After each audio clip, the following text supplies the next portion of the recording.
Hey everybody, Jay here. Welcome back to the Homestead. I hope you guys had a great Thanksgiving. It was awesome here on the Homestead. My wife cooked a beautiful bird. We had all a bunch of good sides. It was amazing. So anyways, yeah, back to making videos now here. Again, hope you guys had a great Thanksgiving. Today we're going to talk about smoke and outdoor boilers and kind of how to load, when to load, and how to avoid getting that blowback of smoke in your face. So that's what we're going to talk to today. I got actually a few comments consecutive to this. Jay, how do you deal with the smoke, and also what do you use for a respirator? So we're going to cover both of those in today's video. So what I use is a 3M respirator. These filters are I don't know the actual name of the respirator, but it's just a 3M, you know, over the nose and mouth. And these are 6001 filters. And these have the pre-filter as well. These are the charcoal filters.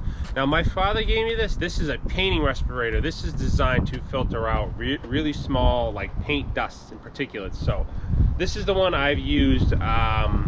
You can do your research. You can maybe ask 3M. I haven't seemed to have a problem with this. This seems to work good. However, I only use this when I do an ash clean out or when I climb inside, but actual day-to-day loading, I don't really need this. You can wear this, it's not gonna hurt, but I'm gonna show you a few tips and tricks to be successful and not breathe in a ton of smoke when you're loading your outdoor boiler. So let's get right into it. First step, number one, load your machine when it's running. Actively right now, our machine is open, our damper door is open, it is calling for heat, it is actively running. When you open the door of this machine when it's not running, if you can time it right, I understand sometimes maybe you gotta go, or you're just getting home, you're not gonna sit out here and wait for it to turn on, I get it.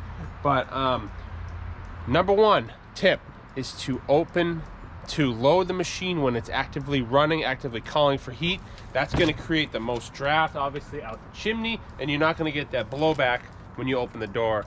I don't know if I have a clip of it, but if I do, I'll do a side-by-side. I don't think I do, but anyways, that's tip number one, is to load the machine when it is actively running. That's gonna create the most draft out the chimney. On the new machines, I believe they have a bypass, which lets the smoke out the chimney, whether it's calling for heat or not. Don't quote me on that. I don't have a new machine, but I'm pretty sure they do. So that's tip number one. That's at least what I've learned. I try to wait and time it when the machine is actively running. So that's number one. Tip number two, when you open the door, don't be just like this. Don't be right on top of your door. I'm 6'1", I have a long wingspan. So when I crack, first of all, you crack the door, and then when I open the door, I'm far enough away from the machine. Now, let me show you a side view, and this is gonna be my next point. Now, if we look at the machine from a side view, now, generally speaking, burning pretty seasoned wood, but the smoke and the ash seem to bellow out to maybe about 2 feet off of the back here. So you'll notice central boiler conveniently gives you really long tools for this reason. So as I said, right now we're burning seasoned wood so that we don't have a ton of smoke. You can kind of see the haze coming up out of the door, but central boiler, when you buy these machines, or you can make these, gives you a tool. This is about an 8-foot pole, so you can literally stand 7 feet back from the machine, and you can do everything you need to do to be successful. Move your coals around, move logs around, things of that nature. They give you the 8-foot pole for good reason, so you stay away from the machine, stay away from that smoke. The next tip, if I could recommend, like I said, I stay about an arm's length distance away from the machine. You can't really see the haze coming up because this wood is obviously, it's first thing in the morning, so this wood is more than dried. It was dried to begin with. So that brings me to the next tip. Burn dry wood if you can. Yeah, I understand sometimes you don't get to all your firewood harvesting and cutting and splitting, and I know life is crazy, but if you burn nice dry wood, you're not going to have a ton of smoke coming out. See, right now, all I have is good heat coming out the door. I don't have a lot of smoke, a lot of carcinogens coming out because, again, I'm burning some nice, good wood. So I know that's not the case for everybody, but if you can, burn the most seasoned wood you can, and you're not going to have a ton of smoke coming out of the door. I'm going to set you guys up on a time lapse here. I'm going to go get some wood, and then we're going to talk about how to load it and not get super close and breathe in all that nasty stuff.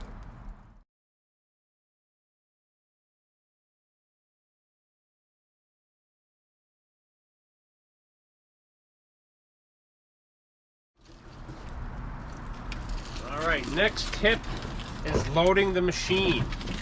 So I know I need to cut up a little bit of pallets here, but when I load this machine, again, I'm not getting right inside the door. If I have small enough wood to handle with 1 or 2 hands, I'm just kind of giving it the toss in. Not getting too close to the door. Again, if I need to move a log forward or roll one over, this is where the pole, the long tool, comes in handy. Now you can go to any welding shop or anywhere and probably have a couple of these made. We'll go over that in another video, but same thing. This is enough wood for the day. Just giving that a quick toss in, not getting right on top of the fire. Next thing, when you're done loading your wood, whether or not it's dry or green, it's going to smoke a little bit.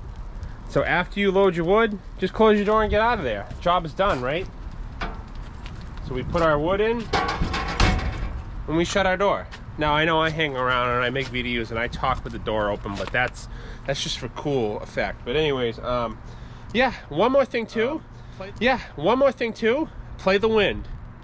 We have an American flag, which if you live in the USA, you should have an American flag on your house. Play the wind. Decide which way the wind is going. If the wind is blowing back, you know, boiler to front to back, you're good to roll. You're gonna open that door, all that smoke, most of that stuff is going to be, that smoke's gonna be carried away. But if you've got a backwind, you gotta be careful. You're gonna have to load from the side. You gotta play the wind too. That's another important factor, so you don't get blow by. So again, 3M makes a good respirator. That's the one I use. I'm not a micro filter expert, but it's worked for me, and that's the one my dad said should work. If it can filter out paint particles, like small fine paint particles, I think it works with smoke. So anyways, that was just today's video. Again, hope you guys had a good Thanksgiving. We're getting back into the videos now. We took some days off. It's been nice, but yeah, that's how to avoid smoke with an outdoor boiler. All those things I went over. So just a couple key things to make a difference. Again, don't get right up in your door. If you're burning big wood, you may not have a choice, but if you can get away with kind of tossing it in and kind of readjusting it with the fork, it takes an extra minute, but you don't want to stick your head in the machine. So anyways, thanks for watching, guys. Let me know what you think. God bless, and like I always say, we will see you guys out in the woods.